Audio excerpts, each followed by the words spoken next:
Bismillahirrahmanirrahim. Assalamualaikum warahmatullahi wabarakatuh. Alhamdulillah, pada kesempatan kali ini kita masih bisa bertatap maya melaksanakan perkuliahan mata kuliah layanan bimbingan belajar SD. Nah, pada pertemuan kali ini saya Ada Rahayu dan rekan saya Mustika Fauzia akan mempresentasikan atau memaparkan materi mengenai layanan bimbingan belajar di SD. Nah, apa saja sih pembahasan kita kali ini? Yaitu yang pertama, definisi belajar, yang kedua, menjelaskan pengertian belajar di SD, ketiga, mengetahui jenis-jenis belajar di SD, yang keempat, cara memahami murid yang diperkirakan mengalami kesulitan belajar, dan yang terakhir yaitu faktor penyebab terjadinya masalah belajar. Oke, langsung saja simak penjelasannya. Pembahasan yang pertama yaitu definisi belajar. Belajar merupakan suatu proses dari tidak tahu menjadi tahu, proses dari tidak mengerti menjadi mengerti, proses yang akan menghasilkan suatu perubahan pada diri seseorang yang mampu menangkap apa yang didapat dari belajar itu sendiri. Belajar juga merupakan suatu kegiatan untuk memperoleh ilmu pengetahuan. Belajar juga merupakan sesuatu yang dilakukan untuk menguasai hal tertentu. Adapun definisi belajar menurut beberapa pendapat para ahli yaitu yang pertama, menurut Slameto, belajar adalah suatu proses usaha yang dilakukan seseorang untuk memperoleh suatu perubahan tingkah laku yang baru secara keseluruhan sebagai hasil pengalamannya sendiri dalam interaksi dengan lingkungannya. Yang kedua yaitu menurut Whitaker, belajar dirumuskan sebagai proses di mana tingkah laku ditimbulkan atau diubah melalui latihan atau pengalaman. Maka dapat disimpulkan, belajar adalah suatu kegiatan untuk memperoleh suatu perubahan tingkah laku dengan memperoleh suatu informasi baru melalui pengalaman. Pembahasan yang kedua yaitu pengertian bimbingan belajar di SD. Bimbingan belajar di SD merupakan layanan bimbingan yang bertujuan untuk membantu siswa SD agar dapat belajar dengan efektif dan efisien, mencapai perkembangan optimal, dan mengembangkan kebiasaan belajar yang baik dalam menguasai pengetahuan, keterampilan, serta menyiapkan untuk melanjutkan pendidikan pada tingkat yang lebih tinggi. Dan pembahasan yang ketiga yaitu tentang jenis-jenis belajar. Jenis-jenis belajar yaitu yang pertama, belajar kognitif, yang merupakan teori belajar yang melibatkan proses berpikir secara kompleks dan mementingkan proses belajar. Yang kedua, belajar abstrak. Belajar abstrak ini merupakan kegiatan belajar yang menggunakan cara-cara berpikir abstrak. Jenis ini itu bertujuan untuk memperoleh pemahaman dan pemecahan masalah yang tidak nyata.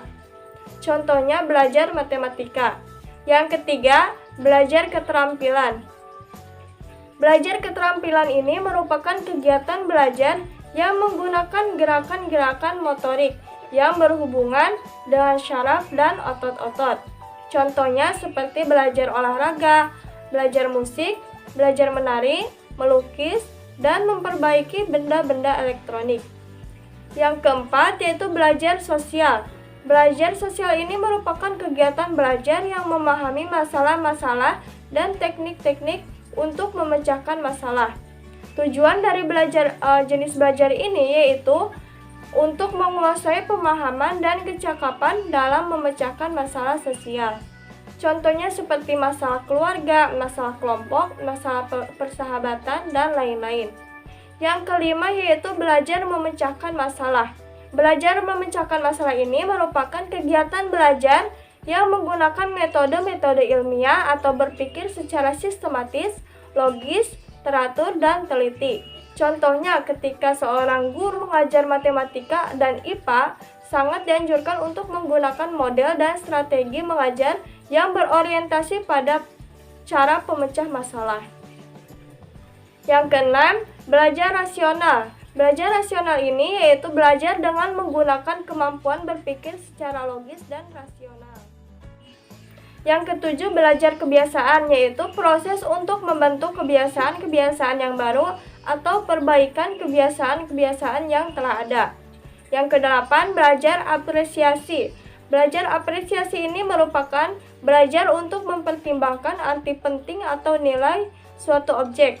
Contohnya seperti belajar bahasa dan sastra, prakarya, dan kesenian. Dan yang kesembilan, belajar pengetahuan.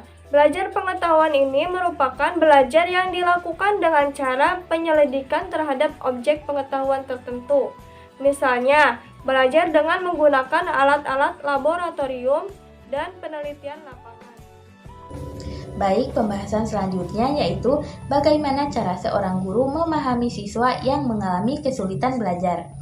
Nah, biasanya dapat melalui beberapa pengamatan atau penyelidikan, yaitu dengan cara yang pertama, melakukan observasi, yaitu mengamati peserta didik dalam belajar, baik dalam hal sikap siswa dalam mengikuti pelajaran maupun memeriksa buku catatan dan peralatan siswa dalam belajar. Yang kedua, melakukan interview, yaitu wawancara secara langsung kepada siswa yang bersangkutan atau wawancara secara tidak langsung, yaitu terhadap orang-orang yang dapat memberikan informasi tentang siswa tersebut. Misalnya bisa kepada orang tua atau wali ataupun kepada teman terdekat siswa tersebut. Yang ketiga, mengadakan tes diagnostik untuk dapat mengidentifikasi kesulitan belajar yang dialami oleh siswa.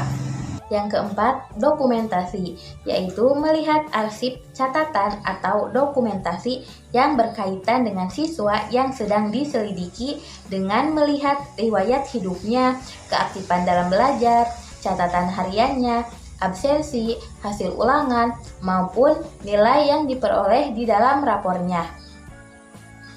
Mengatasi kesulitan belajar siswa tidak dapat dibicarakan secara terpisah dengan faktor-faktor penyebab kesulitan belajar tersebut. Oleh karena itu, mencari sumber penyebab utama dan lainnya adalah tugas bagi seorang guru. Apabila seorang guru menemukan siswanya yang mengalami kesulitan dalam belajar, maka sudah seharusnya guru tersebut mengamati apakah gangguan yang terjadi pada peserta didiknya itu merupakan gangguan yang disebabkan oleh faktor internal ataupun gangguan yang disebabkan oleh faktor eksternal, dan apakah gangguan itu tergolong berat ataupun ringan. Untuk pembahasan yang terakhir yaitu faktor penyebab terjadinya masalah belajar. Nah, masalah belajar ini bisa terjadi karena dua faktor, yaitu karena faktor internal dan faktor eksternal. Yang pertama, faktor internal atau faktor yang berasal dari diri siswa. Antara lain, yang pertama, gangguan secara fisik, seperti kurang berfungsinya organ-organ tubuh, alat bicara, gangguan panca indera, cacat tubuh, serta penyakit menahun. Yang kedua, ketidakseimbangan mental atau adanya gangguan dalam fungsi mental, seperti kemampuan mental yang kurang, taraf kecerdasan yang kurang. 3. Kelemahan emosional, seperti sering merasa tidak aman, kurang bisa menyesuaikan diri, rasa takut yang berlebihan, mempunyai kebencian, serta ketidakmatangan emosi. Yang keempat, kelemahan yang disebabkan oleh kebiasaan dan sikap yang salah, seperti tidak teratur dalam belajar, kurang berminat pada pelajaran sekolah, malas, sering terlambat datang ke sekolah, sering bolos, dan sering tidak mengikuti pelajaran, ataupun karena terlalu banyak bermain atau kegiatan yang tidak mendukung keberhasilan belajar. Masalah belajar pun dapat disebabkan oleh faktor eksternal atau faktor yang berasal dari luar diri siswa, yaitu antara lain yang pertama dari lingkungan sekolah, seperti sifat kurikulum yang kurang fleksibel, beban belajar terlalu berat, metode mengajar yang kurang memadai, dan kurangnya alat dan sumber belajar. Yang kedua, dari lingkungan keluarga atau rumah, seperti keluarga yang kurang harmonis, kurangnya perhatian dari orang tua terhadap kegiatan belajar anak, kondisi ekonomi yang kekurangan. Yang ketiga dari lingkungan masyarakat, yaitu adat dan kebiasaan masyarakat yang kurang mendukung kegiatan belajar di sekolah, serta teman sebaya yang memiliki perilaku yang kurang baik. Baik teman-teman, sekian pemaparan dari kelompok kami. Kurang lebihnya mohon dimaafkan. Wabillahi taufiq wal hidayah. Wassalamualaikum warahmatullahi wabarakatuh.